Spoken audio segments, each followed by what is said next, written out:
Hi! Hello అండి. Welcome back to ఎమ్మిరెసిపీస్. ఈ వీడియోలో చాలా హెల్తీగా మైదా గానీ, లేదా ఆయిల్ గానీ యూజ్ చేయకుండా ఇలా హెల్తీగా బిస్కెట్స్ ఎలా తయారు చేసుకోవాలో చూసేద్దామండి. అది చాలా తక్కువ సమయంలో ఇన్‌స్టంట్‌గా తయారు చేసుకోవచ్చు. ఇంట్లో కూడా తప్పకుండా ట్రై చేయండి.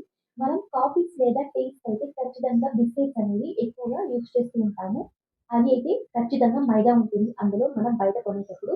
ఇలా ఇంట్లోనే ఇలా హెల్తీగా చేసేయండి. ఇంట్లో ఉన్న ఐటెమ్స్‌తోనే పెద్దగా మనం ఏమీ వేయకుండా తప్పకుండా ట్రై చేయండి.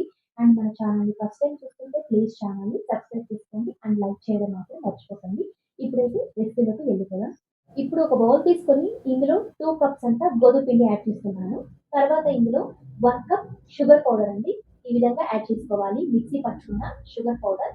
తర్వాత ఇందులో 1/4 టీ స్పూన్ అంతా బేకింగ్ సోడా, కొద్దిగా ఇలాచీ పౌడర్, కొద్దిగా తెల్ల నువ్వులు. తెల్ల నువ్వులు యాడ్ చేసుకోవడం వల్ల చాలా బావుంటుంది తినేటప్పుడు అండ్ హెల్తీ కూడా. ఈ విధంగా యాడ్ చేసుకొని, ఇక్కడైతే నేను పెద్ద గరిటెంత నెయ్యి యాడ్ చేస్తున్నానండి. దీని ప్లేస్‌లో మీరు ఆయిల్ కూడా యాడ్ చేసుకోవచ్చు. ఈ విధంగా అన్నీ మనం యాడ్ చేసుకొని, చేతులైతే శుభ్రం చేసుకొని, ఈ విధంగా మనం బాగా మిక్స్ చేసుకోవాలి. ఇవన్నీ యాడ్ చేసాం కాబట్టి బాగా అంతా కలిపేయాలి. అలా కలుపుకున్నట్లయితే చాలా పర్ఫెక్ట్‌గా వస్తాయి బిస్కెట్స్ అనేవి. చూడండి ఇలా మనం అంతా ఒక దగ్గర చేర్చినప్పుడు ఇలా ముద్దలాగా రావాలి. అదే పర్ఫెక్ట్ ప్రాసెస్ అన్నమాట. చూడండి ఈ విధంగా మనం అంతా తయారు చేసుకున్న తర్వాత ఇందులో కొద్ది కొద్దిగా వాటర్ యాడ్ చేసుకొని చపాతీ పిండిలాగా కలుపుకోవాలి. చూడండి ఈ విధంగా బాగా మిక్స్ చేసుకున్న తర్వాత కలిపిన తర్వాత ఈ విధంగా ఉండాలన్నమాట బ్యాటర్ అయితే. గట్టిగా లేకుండా అలాగని ఎక్కువగా వాటర్ లేకుండా ఇలా మీడియం కన్సిస్టెన్సీలో ఉండాలి. అప్పుడే బాగా వస్తాయి బిస్కెట్స్ అనేవి. చూడండి ఇక్కడైతే నేను ఒక పేపర్ తీసుకున్నాను. పేపర్ అయితే మన ఇంట్లో కవర్స్ ఉంటాయి కదండీ! ఇలా నేను స్క్వేర్ టైప్‌లో కట్ చేసుకున్నాను. ఈ విధంగా కట్ చేసుకున్న తర్వాత లేదా బేకింగ్ షీట్ కూడా తీసుకోవచ్చు. అవి లేని సమయంలో ఈ విధంగా కవర్ తీసుకోవచ్చు. ఈ విధంగా బ్యాటర్‌ను పైన పెట్టుకొని ఇలా మనం మధ్యలోకి ఈ విధంగా ఇక్కడ చూపించిన విధంగా సెట్ చేసుకోవాలి. ఇప్పుడైతే చూడండి కవర్‌ని ఈ విధంగా మనం రోలింగ్ చేసుకుంటూ ఒక షేప్ లాగా చేసుకోవాలి. చూడండి ఇలా చేసుకున్న తర్వాత ఇప్పుడు ఒక్కసారిగా ఈ విధంగా రోలింగ్ చేసుకొని మనం డీప్ ఫ్రీజర్‌లో అయితే 10 మినిట్స్ అలాగే ఉంచేయాలి కవర్‌తో. చూడండి ఈ విధంగా ఉంచినట్లయితే బిస్కెట్స్ అనేవి మనం కట్ చేసేటప్పుడు చాలా పర్ఫెక్ట్‌గా వస్తాయి. అండ్ చాలా తొందరగా బేక్ అవుతుందన్నమాట. ఈ ప్రాసెస్‌లో చేసినట్లయితే. చూడండి 10 నిమిషాల తర్వాత చాలా బాగా సెట్ అయింది. చూడండి దీన్ని ఇంకొకసారి తీసుకొని ఈ విధంగా రోలింగ్ చేసుకొని బాగా సెట్ చేసుకున్న తర్వాత కత్తి తీసుకొని ఈ విధంగా కట్ చేసుకోవాలి. చిన్న చిన్న పీసెస్‌గా. మీకు టైం ఉంటే మీకు నచ్చిన షేప్స్ కూడా తయారు చేసుకోవచ్చండి. ఇదైతే ఇన్‌స్టంట్ ప్రాసెస్ అన్నమాట. మనం బిస్కెట్స్ తయారు చేయడానికి ఎక్కువగా కటర్స్ అయితే యూజ్ చేస్తుంటాము. బిస్కెట్ కటర్స్ అనేవి. అవి లేని పక్షంలో ఈ విధంగా చాలా సింపుల్ ప్రాసెస్ అండి మనకు తయారు చేసుకోవడానికి. చూడండి ఈ విధంగా మనం కట్ చేసుకున్న తర్వాత పీసెస్ అనేవి ఎక్కువగా సన్నగా కాకుండా ఈ విధంగా కొద్దిగా మీడియంలో చేసుకోవాలండి. అప్పుడు బేక్ అయ్యేటప్పుడు చాలా పర్ఫెక్ట్‌గా వస్తాయి తినేటప్పుడు కూడా. ఫ్లాట్‌గా లేకుండా. చూడండి ఈ విధంగా నేను ఒక అల్యూమినియం ప్లేట్ అయితే తీసుకున్నాను. ఈ విధంగా మనం కట్ చేసుకున్న పీసెస్‌ని ఈ విధంగా సెట్ చేసుకోవాలి. చూడండి ఈ విధంగా సెట్ చేసుకున్న తర్వాత మనకు పైన గార్నిషింగ్ అయితే మీకు నచ్చిందండి.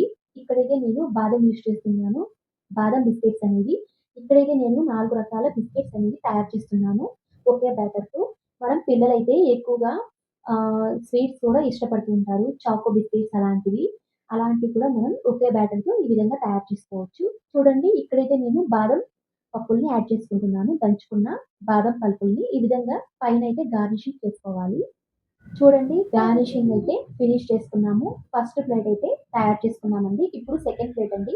ఇందులో అయితే నేను ఇక్కడైతే చాకో చిప్స్ పిల్లలు ఎక్కువగా చాకో బిస్కెట్స్ కూడా ఇష్టపడుతూ ఉంటారు. ఆ విధంగా మనం బయట కొనకుండా ఈ ఒక్క బ్యాటర్‌తో ఈ విధంగా కూడా తయారు చేసి పెట్టుకోవచ్చండి. 1 మంత్ వరకు మనం స్టోర్ చేసుకోవచ్చండి.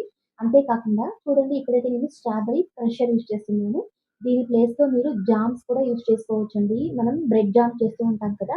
ఆ జామ్ కూడా ఈ విధంగా యాడ్ చేసుకోవచ్చనమాట. చాలా బావుంటుంది. చూడండి సెకండ్ ప్లేట్ కూడా తయారు చేసుకున్నాను. ఇవే కాకుండా హెల్తీగా నువ్వులతో కూడా ఈ విధంగా నేను గార్నిషింగ్ చేసుకుంటున్నాను. ఇక్కడైతే ఒకే బ్యాటర్‌తో 4 బిస్కెట్స్ అనేవి తయారు చేసుకుంటున్నాము.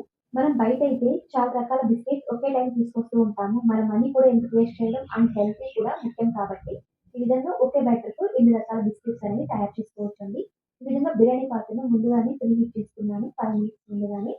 సాల్ట్ స్టాండ్ పెట్టుకొని ఈ విధంగా ప్లేట్‌నైతే సెట్ చేసుకొని, పైన మూత పెట్టుకొని ఈ విధంగా మనం బేక్ చేసుకోవాలి 30 మినిట్స్ వరకు మీడియం ఫ్లేమ్‌లో. చూడండి 30 మినిట్స్ తర్వాత చాలా పర్ఫెక్ట్ అయిన, చాలా ఈజీ అండ్ హెల్తీ అయిన బిస్కెట్స్ అనేవి ఇంట్లోనే తయారు చేసుకున్నామండి. టీ, కాఫీకి మాత్రం చాలా బాగా అదిరిపోతుందండి. తప్పకుండా మీరు ట్రై చేయండి. పిల్లలకి కూడా ఈ విధంగా హెల్తీగా ఇంట్లోనే చేసేయండి. బయట కొనకుండా. తప్పకుండా మీరు ట్రై చేయండి. ఈ హెల్తీ అయిన గోధుమ పిండి బిస్కెట్స్, ఇన్ని రకాల బిస్కెట్స్ మరిన్ని ఇలాంటి వీడియోస్ కోసం ప్లీజ్ ఛానెల్‌ని సబ్స్క్రైబ్ చేసుకోండి. అండ్ పక్కన బెల్ ఐకాన్ క్లిక్ చేసుకోండి. మీరు వేసే ప్రతి వీడియో మీకు నోటిఫికేషన్ రూపంలో వస్తుంది. అండ్ లైక్ చేయండి, షేర్ చేయండి. థాంక్